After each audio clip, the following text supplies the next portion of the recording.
We don't become, we don't have to have a long journey becoming a different person.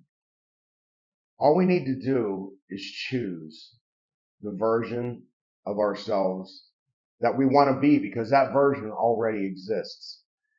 Anything that we're capable, anything that we want is already out there.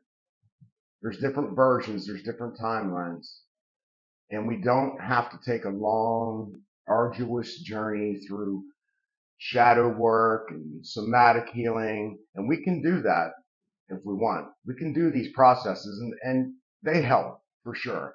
We also can get caught up in them and make a long distance between our manifestations and where we are right now. We can make that timeline last a long time when it really doesn't have to.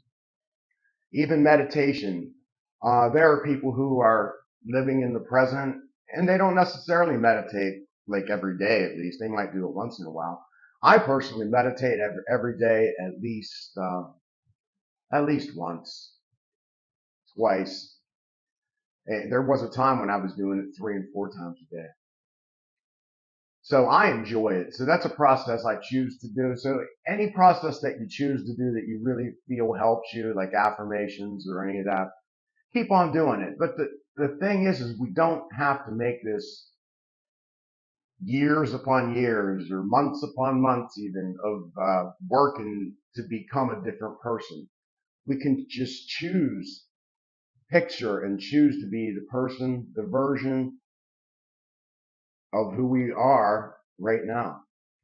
And it's great to take inspired action. The one thing I would say though is if you're taking inspired action, look at the motive behind it, because if it's just like hustle work, I got to do this, I got to get this out, I got to do more to make this happen, then that's really just putting a bunch of effort into it, and it's almost like going to create some resistance. If you're doing inspired actions because you're inspired, literally inspired and excited about it from source, then that's when to take the inspired action. We need to stop identifying with the stories and the mental images of our past. We've all experienced trauma. We've all experienced difficult times and seemingly difficult people, and we've been hurt. But we don't need to hold on to that. That's gone. We can't even go back to yesterday. Yesterday's nothing but a memory, and it's something we only think of if we choose to think of it. Sure, a thought might pop into your head, but you don't have to pay attention to every thought that pops in your head. We have the choice. We are one with source, and we have the power to choose our version of who we want to be right now. And if you're interested in this type of subject matter, I have a book called Unleashing Destiny, and it's on Audible and Amazon.com. It talks about the RAS, the reticular activating system, the default mode network, having a growth mindset. It's got a lot of information in there, and it really helps clarify what I'm talking about right here. The stories we tell ourselves can keep us trapped and just reliving and recycling the old ways over and over, because that's who we are. That's who we've always been. Things have always been like that. We got to stop that. We got to cut that out. Reality is a reflection of whoever we're being. It will catch up to who we're being. Like if I just change today and I start being a better version of myself, or the version I choose of myself, it may not happen today, but it doesn't have to happen 2 years from now either.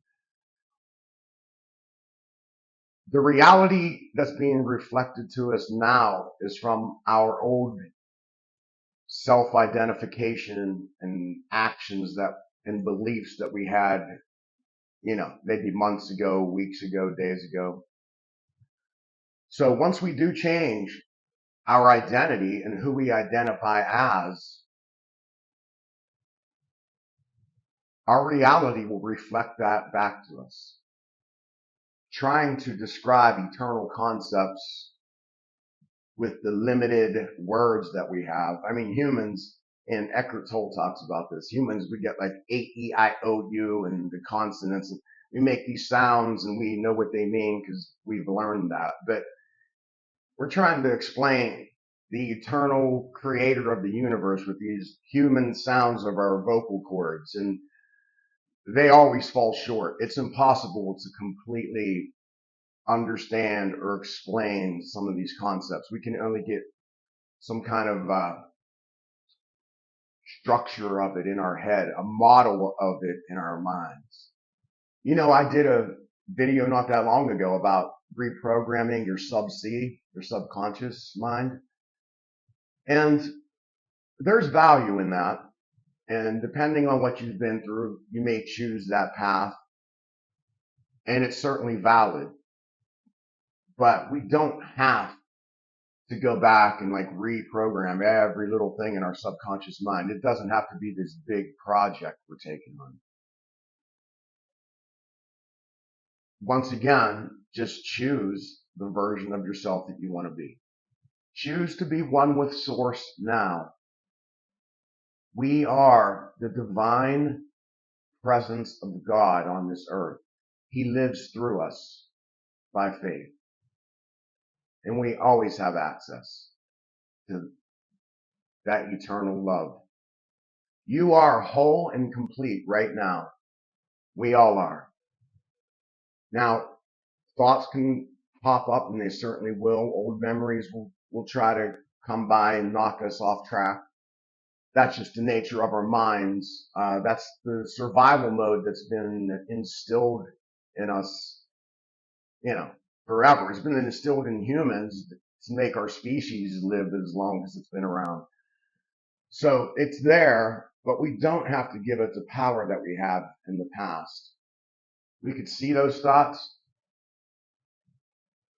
and love them like a little child, because those thoughts and those emotions that those thoughts bring up are usually from our childhood, or at least from a long time ago. And it's pain and it's fear and it's feelings we don't want to face. But if we just let them be there and don't push them away when they come, just let them exist. And kind of love them like you would a little kid who came to you afraid. Like how you wanted to be treated when you were afraid as a child and you felt those things. What did you want to be said to you? How did you want someone to treat you? Treat those old emotions and those old thoughts with love and acceptance. And once they feel they've gotten that attention, that closure, if you will, the power they have dissipates. Like maybe not completely, but to a large degree. So when they do come up again, when those thoughts or emotions do come up again, they have nowhere near the strength that they used to. It might feel like when you think of something, you feel like you're getting hit with a sledgehammer now, and it throws you off and you get upset and it knocks you off balance for a couple days, all these emotions coming up. But once you face them and release them, they'll be more like a mosquito that's just flying around and you kind of swat it away. You still don't like it, but it doesn't have the weight and the importance that it used to. And another thing is, don't make change that important. Don't put so much importance on the fact that you want something to change, or you want to make more money, you want to meet somebody and get in a relationship, you want to move somewhere, whatever it is. Whatever it is. And Michelle and I talked about this. If you put that up on a pedestal, then you put resistance against it. It's just, you're wanting it so much that the equilibrium of the energy has to balance out, and it kind of pushes it away. I know I didn't say that real great, but I think you get the point. So yeah, just don't make things so important that you feel desperate, because desperation, yeah, it doesn't, it's not a creative energy. Desperation isn't a creative energy. Do things as if you know they're done already. I heard somebody say this the other day. I can't remember who I was listening to. It was somebody on YouTube, and they said, I'm going to get this right. Being is doing while knowing it's done. And I feel like in the context of taking inspired action, do it because you know it's done. It's done. You're doing it because you're just adding on to what already exists. You're doing it out of love and out of inspiration, out of joy, and you're living in the you're coming from the zone. You're in the zone. You're in flow state. Do it from that place, not from a place of desperation. All right. Thank you so much for listening. Leave me a comment. I really appreciate hearing from you. Have a great day.